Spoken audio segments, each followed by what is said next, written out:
지갑에 돈이 없네. 현금 인출기가 어디 있지? 저녁 반찬은 뭘로 할까? 냉장고에 아무것도 없네. 어라, 이번 달엔 돈이 부족하네. 어디에 썼지? 카드 대금 청구서가 날아왔다. 납기일까지 낼 수 있을까? 6년 전까지만 해도 혼자 중얼거렸던 말들이다. 돈에 관한 고민은 큰 소리로 떠들 수 없다. 돈이 없다고 말하는 것은 알뜰하지 못하다는 고백이나 다름없이 느껴져서 남편이 일하던 회사가 도산했을 때조차 나는 돈이 없다는 말을 결코 할 수 없었다. 그러나 6년이 지난 지금 내게 돈에 대한 불안은 전혀 없다. 돈이 없는 진짜 이유는 돈의 통로가 어질러져 있기 때문임을 알기 때문이다. 그리고 어질러진 통로를 정리하면 돈이 모인다는 것도 알고 있다. 그걸로 어떻게 돈이 모일까 의문을 갖는 사람도 있겠지만 나는 자신 있게 말할 수 있다. 어질러진 돈의 통로를 치우고 정리하는 것만으로도 돈의 흐름이 좋아져서 순식간에 돈이 모인다. 이를 계기로 인생 또한 극적으로 변화할 수 있다. 돈은 없는 것이 아니라 사방으로 흩어져 보이지 않는 것뿐이다. 돈이 없다고 느껴지는 것은 돈의 통로에 불필요한 것들이 많기 때문이다. 통로를 정리하면 돈이라는 에너지가 돌기 시작한다. 물론 우리 집에는 정말로 돈이 없다고 느끼는 사람도 있을지 모른다. 하지만 걱정하지 않아도 된다. 이 책을 읽으면 미처 몰랐던 자신을 깨닫게 된다. 돈이 없는 것이 아니라 있다 생겨난다는 것을 실감할 것이다. 돈의 통로를 정리하는 것은 생각보다 즐거운 작업이다. 그 결과 여러 가지 긍정적인 변화가 일어나기 때문이다. 숫자와 씨름하며 고민할 필요가 없다. 통로 정리만 습관화하면 된다. 앞으로 인생의 변화를 기대할 수 있다. 집안이 어질러지면 돈이 달아난다. 머니 컨설턴트인 나는 고객이 상담을 의뢰하면 가능한 한 고객의 집을 직접 방문한다. 물론 개인 정보를 다뤄서이기도 하지만 그것 때문만은 아니다. 집을 보면 돈에 대한 그 사람의 사고방식을 알 수 있기 때문이다. 40대 주부 사토 유카 씨의 경우에도 집안 상태로 그녀의 문제를 알 수 있었다. 집안이 정신이 없어서 지저분해서 죄송해요. 그렇게 말하며 집안으로 안내한 사토 씨. 아이를 키우다 보니 자연스럽게 엄마들 모임이 많아졌는데 그런 인간관계에 지쳤어요. 거기서 벗어나기 위해서라도 뭔가 새로운 걸 하고 싶은데 돈이 없어서. 그러나 집안은 물건들로 가득했다. 현관에는 최근 구입한 신발과 가방이 대충 놓여있고 옷장은 옷으로 넘쳐났다. 주방에도 식기와 냄비 등이 가득했고 거실에는 DVD와 책이 굴러다녔다. 자주 사용해서라기보다 그냥 그곳에 방치되어 있는 상태였다. 사실 그녀는 스트레스를 쇼핑으로 해소했다. 스트레스를 풀기 위해 구입한 물건들로 가득한 집에서 돈이 없다, 지저분하다고 말하는 것이다. 집안이 정리되지 않았을 때의 문제는 필요한 물건과 필요하지 않은 물건이 뒤섞인다는 것이다. 그럴 경우 사용이 가능한 물건이 있는데도 없다는 의식이 작용해 새 것을 사게 된다. 물건을 줄여서 정말 필요한 것만 남길 것. 그 물건 본래의 기능과 장점이 발휘되도록 할 것. 그리고 그 상태를 유지할 것. 그 결과 불필요한 구입이 줄고 살기 편한 단출한 공간이 만들어진다. 돈이 들어오는 집의 3가지 규칙. 따라서 나는 사토 씨에게 다음과 같은 규칙을 만들도록 제안했다. 1. 거실. 바닥에 물건을 두지 않는다. 사토 씨에게 거실은 어떤 공간이죠? 나의 질문에 그녀는 가족이 함께 지내는 공간이라고 대답했다. 대개의 가정이 그렇듯 거실은 가족이 함께 시간을 보내는 공간이고 또 잠잘 때를 제외하면 집안에서 가장 오랜 시간을 보내는 곳이기도 하다. 그러나 사토시의 거실에는 오래된 잡지부터 통신 판매 카탈로그, 뜯지 않은 DVD와 CD, 사진이 없는 빈 액자, 먼지를 뒤집어 쓴 사슴 인형 등이 TV 장식장 옆과 사이드 테이블 위를 점거하고 있었다. 사실 사토시의 정신 상태는 거실의 상태에 적지 않게 영향을 받고 있었다.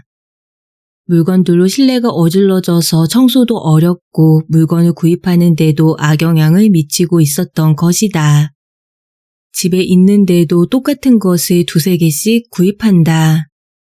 사용하는 것과 사용하지 않는 것을 구별하는 힘이 없어져서 사용하지 않을 물건을 사게 된다. 사고 싶은 욕구를 충족시키기 위해 불필요한 것들도 구입한다. 자신도 모르는 사이에 어질러진 거실에서 이런 악영향을 받는 것이다. 거실을 정리된 상태로 변신시키려면 무엇보다 바닥에 물건을 두지 말아야 한다. 잡지나 아이 장난감, 책가방은 물론 물건을 두는 받침대, 선반도 웬만하면 거실에 두지 않는다. 그런 걸로 돈 문제가 해결될까? 의아해하는 사람도 있을 것이다. 그러나 거실 바닥이 물건들로 점거되면 거실 전체 이미지가 머릿속에 떠오르지 않아 상점에서 눈에 띄는 자파를 보고 예쁘다 사자고 판단해 버린다. 그리고 이는 낭비로 이어진다. 거실 바닥에 물건을 두지 않는 것만으로도 내 상담자들 중 많은 이들이 극적인 변화를 경험했다. 마음에 드는 자파를 보면 바로 샀다던 고객은 지금은 거의 사지 않는다고 말한다. 바닥에 물건을 정리해 거실을 특별한 공간으로 만들자 스트레스 해소를 위한 쇼핑이 줄었기 때문이다.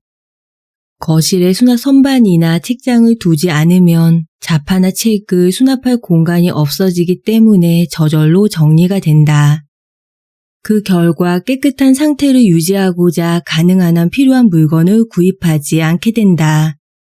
거실이 정리되면 무엇이 어디에 있는지 머릿속에 쉽게 떠올릴 수 있다.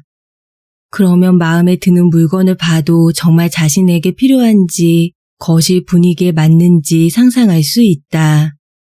예쁘지만 집에는 어울리지 않는다. 혹은 크기가 적당하지 않다고 판단해 구입을 자제하게 되는 것이다.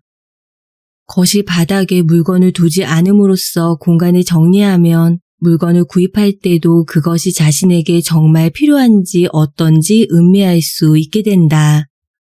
보통 집안이 지저분하다고 느껴 짜증이 날 때가 있는데 집안이 지저분하다와 불필요한 물건이 많다는 동의어인 경우가 대부분이다. 돈이 없다고 한탄하기 전에 거실 바닥부터 정리하자. 거실은 생활의 중심이 되는 장소인 만큼 깨끗이 정리해서 불필요한 지출을 억제하고 필요한 것만으로 생활하면 돈의 흐름도 좋아진다. 거실 정리의 마지막으로 돈의 장소에 대해 알아보자. 2014년 라이터 회사인 지포가 분실물에 관한 조사를 했는데 일본인이 일생에서 물건 찾기에 소비하는 시간은 평균 1255시간, 일수로 따지면 52일이나 된다고 한다. 가장 잘 잃어버리는 물건은 1위가 펜, 2위가 현금, 3위가 지갑이었다. 즉 우리는 돈을 찾는 데 많은 시간을 소비한다. 이 또한 돈이 없다고 느끼는 이유 중 하나다. 이런 시간 낭비를 하지 않으려면 그리고 돈이 있다고 느끼려면 어떻게 해야 할까? 돈의 자리를 정하면 된다. 이 경우 돈은 현금부터 통장, 주식 등을 포함한다. 핵심은 그 장소를 자신만의 특별한 공간으로 삼는 것이다. 그곳을 특별한 공간으로 여기게 되면 그 공간과 그 안의 돈을 소중히 하자는 마음이 저절로 생긴다. 그러기 위해 돈을 담는 케이스는 값비싼 것으로 준비한다. 사람은 싸구려 케이스에는 이것저것 담는 습성이 있다. 온갖 잡동사니가 들어있는 케이스에 통장과 현금을 넣으면 가치가 낮은 것들과 뒤섞여 돈을 소중히 다루는 의식도 낮아진다. 반대로 비싼 케이스에 담을 물건은 신중하게 음미한다. 가치 있는 것이 들어가는 특별한 공간이기에 돈을 소중히 다루는 의식도 싹틀 수 있다. 참고로 사토시는 돈의 자리를 거실 앉은뱅이 테이블 아래로 정했다. 그러자 지금까지 집안 살림에 전혀 관심이 없던 남편이 통장과 저금에 관심을 갖게 되었다고 한다. 가족의 눈에 띄는 곳에 특별한 공간을 만드는 것이 부부가 돈에 대해 달리 생각하는 계기가 된 것이다. 2. 주방. 식기는 1인 1개로 한다. 주방도 거실과 마찬가지로 가족이 오래 머무는 장소 중 하나다. 한 차례 설거지를 끝냈는데 한쪽에서 남편과 아이가 끊임없이 새 컵을 꺼내 쓴다. 우유를 마시고 차를 마시고 커피를 마시며 그때마다 새 컵을 꺼낸다. 싱크대는 고마워하는 마음 없이 사용하고 던져진 식기들로 쌓여간다. 아마 많은 사람이 경험하는 장면일 것이다. 사토시의 집도 예외는 아니다. 집안일을 하는 시간이 많은 것도 그녀가 돈이 없다, 시간이 없다고 한탄하는 원인 중 하나였다. 그래서 나는 식기를 줄이자고 제안했다. 찬장의 식기 가운데는 한동안 쓰지 않은 것이 의외로 많다.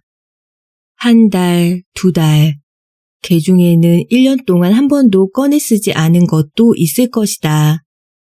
사용하는 식기와 사용하지 않는 식기, 이 두 가지가 섞여 있는 것이 사용하지 않는 식기를 구입하게 되는 가장 큰 원인이다. 이런 상태에서는 상점에서 마음에 드는 그릇을 보게 되면 바로 사게 된다. 그것을 사용할지 사용하지 않을지 판단하는 힘이 무뎌져 있기 때문이다. 찬장 속 식기들을 확인해 보자.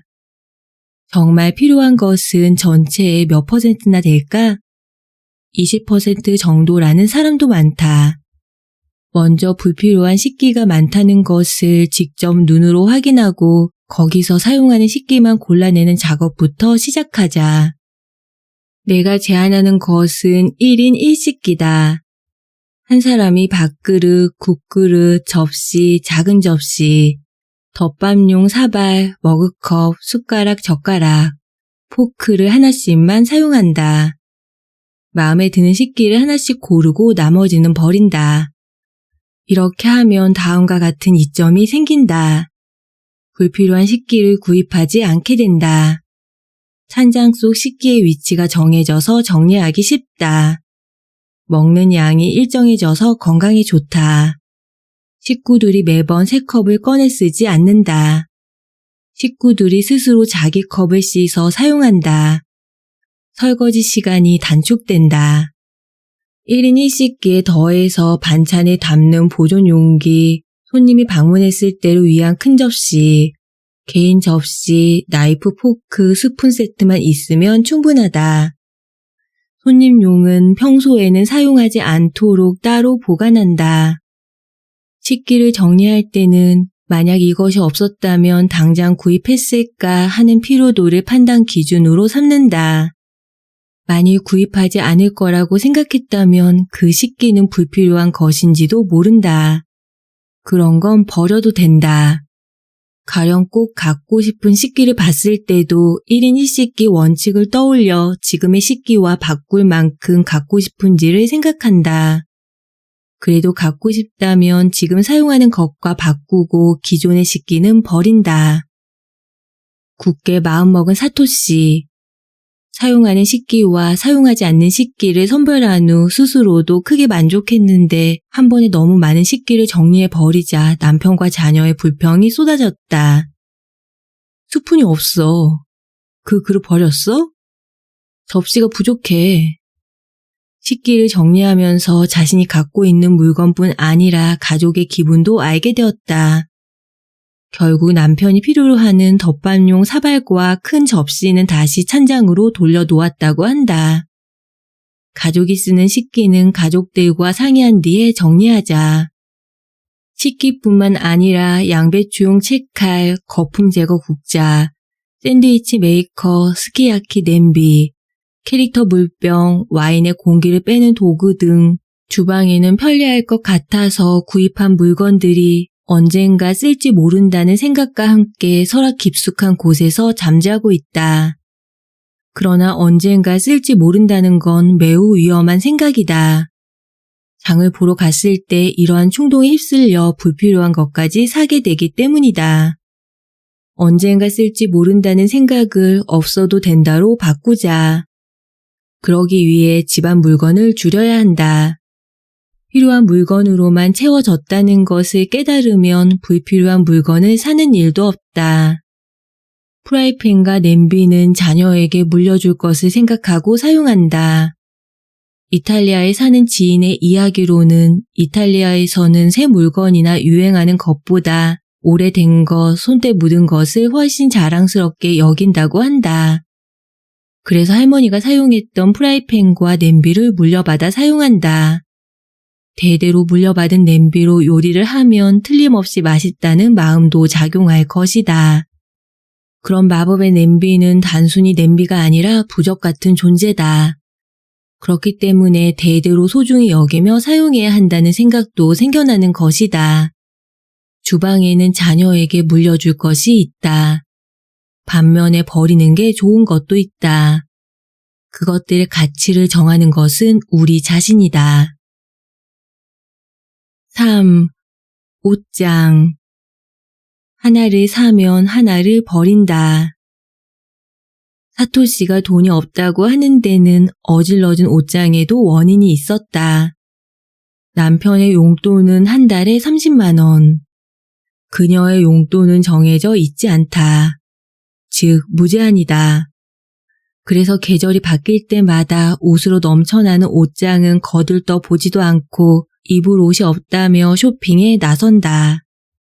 미국의 마케팅 컨설턴트 댄 케네디는 사람은 쇼핑할 때 감정으로 결정하고 이론으로 정당화한다고 말한다. 예를 들어 백화점에서 멋진 봄 신상품 카디건을 발견했다고 하자. 예쁘다. 사고 싶어. 운명의 상대를 만났을 때처럼 들뜬 마음, 억누를 수 없는 감정, 설렘이 가슴 깊은 곳에서 밀려온다. 가격이 얼마인지 가격표를 확인해보니 24만 원이다. 비싸다. 순간 망설였지만 결국에는 결심한다. 하지만 지금 안 사면 못 살 거야. 여름 전까지 꼭 입고 다닐 거야. 이렇게 카디건 구매를 이론으로 정당화하는 것이다. 결국은 별 생각 없이 백화점에 갔다가 이거 주세요 하고 돈을 써버리게 된다. 처음 발견한 시점에서 구입을 결정하고 거기에 이유를 붙여 정당화하는 것이다. 그리고 집에 돌아왔을 때 남편이 비슷한 색깔 있지 않아? 라고 지적해도 없어. 소재가 완전히 달라. 라는 말로 자신의 구입을 정당화한다. 이렇게 자신의 행위를 정당화하기 위해 스스로 온갖 논리를 찾기 시작한다. 그러나 옷장에는 같은 색깔, 같은 소재, 비슷한 디자인의 옷들이 넘쳐난다. 뭐가 몇 벌인지 도저히 파악할 수 없는 상황이다.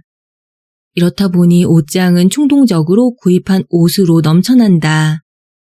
해결책은 하나를 사면 하나를 버리는 것이다. 새 카디건을 샀다면 지금 갖고 있는 카디건 하나를 버린다. 같은 종류의 옷을 버리는 것이다.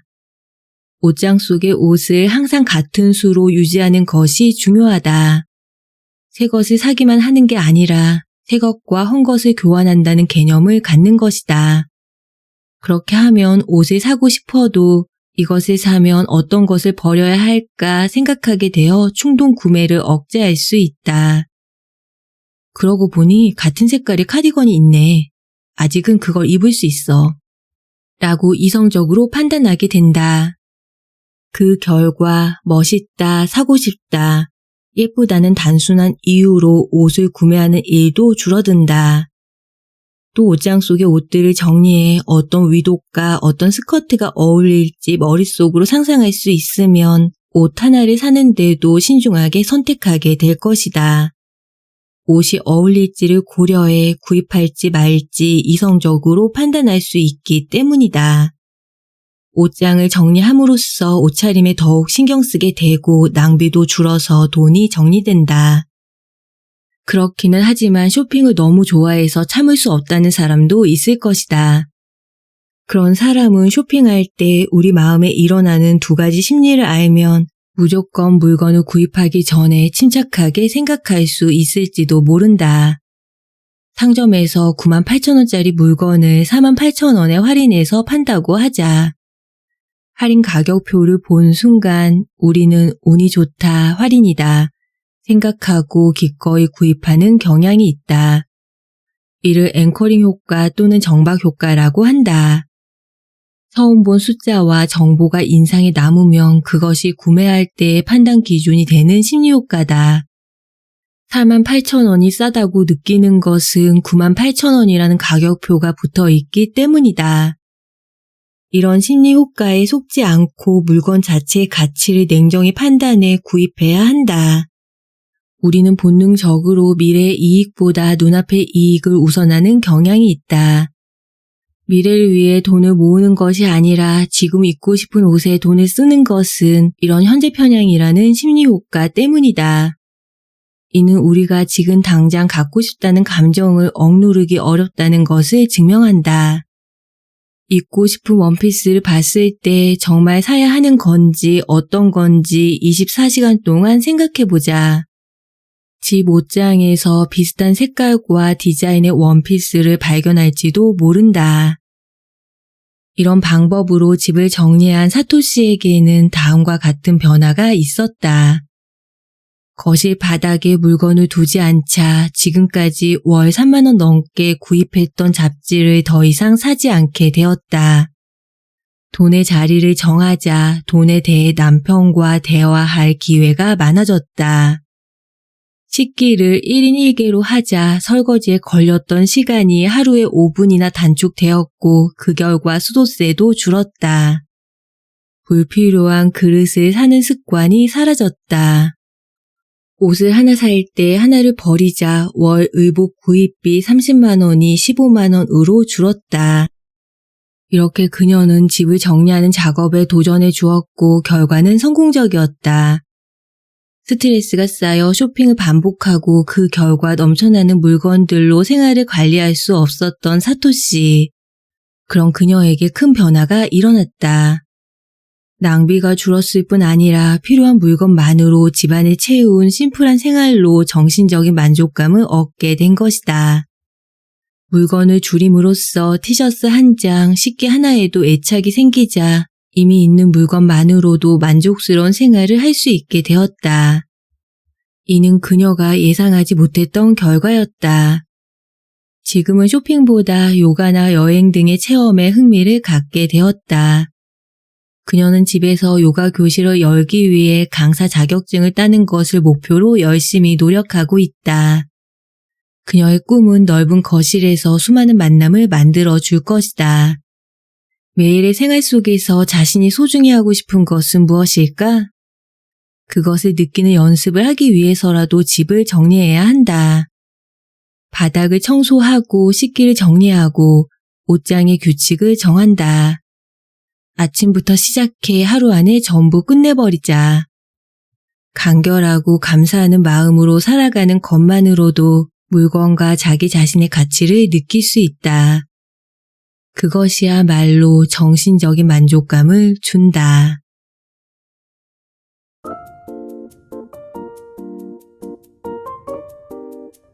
오늘 서리책방에서는 이치아이 지음 홍성민 옹김 이병수 감수 한국경제신문 출판 돈정리의 마법 중에서 6장 집을 정리하자의 내용과 함께 했습니다.